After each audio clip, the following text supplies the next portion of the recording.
We have another author spotlight today on Primetime Local News. I'm excited to be joined by Tong Ge, who is a author just released her debut novel. First of all, congratulations. Must be so exciting for you. Thank you. Let's talk about the novel itself. So it's called The House Filler. So what inspired you to write this book? Well, the book is based on my grandma's story. So the time span covers from 1920 to 1966 in China.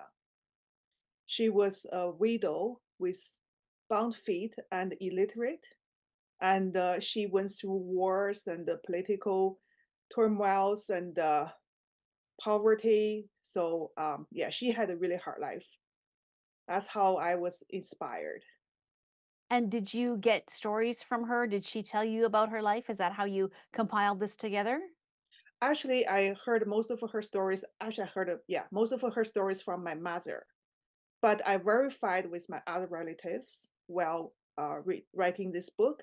I also did my own research for the historical events and the settings, what really happened. Yes, tons of work. So how long did it take you for this process by the time you started the research and to get the book published? Was it quite a long amount of time, or did you just get started and you were driven and you knew right away and got it done super quickly?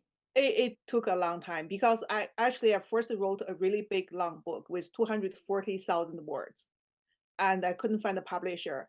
Eventually, a mentor of mine told me I have to divide it into two or three books.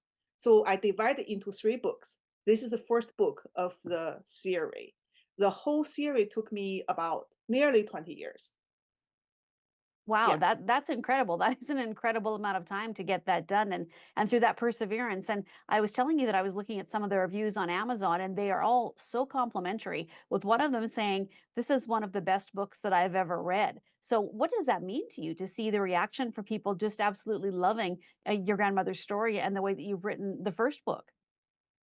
That means a lot to me because I face this like more challenges probably than average Canadian writers because first of all, English is my second language. And my background has nothing to do with creative writing. I have a Master of Science degree and a Bachelor of Commerce degree. So it took a lot. I started to learn how to write in 2006 in English. Yeah. Yeah, that's very incredible. And then you just told me before we started the interview that you are a finalist for the Canadian Book Club Prize. So tell me, what does that mean and how excited are you for that? I'm really, really excited because the competition is fierce. They told me in the email, and they decided, anybody can make to this far. You're good. You're pretty good. So what happens now with the next books in the series? Are they ready to be released, or is that something where we're going to have to wait a little bit yet? Actually, I'm still looking for a home for my next two books.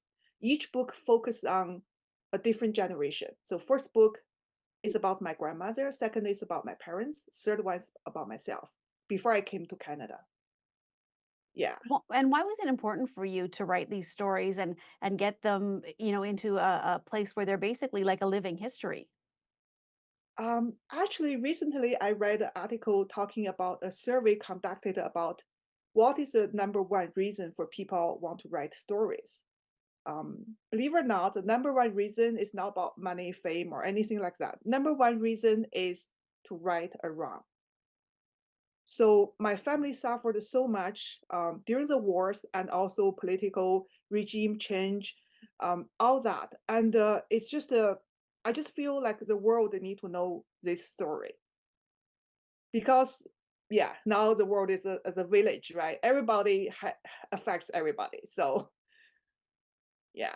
Well, I just it's such an effort that you put into getting these books out, and like I said, amazing reviews, and now you're the finalist. So I'm glad that you started this project, and hopefully we can talk to you again in the future and find out that there are another couple of books that are out and published as well. So in the meantime, if someone is trying to find the first book again, it's called The House Filler. Where can they purchase the book, and where can they find out more about you?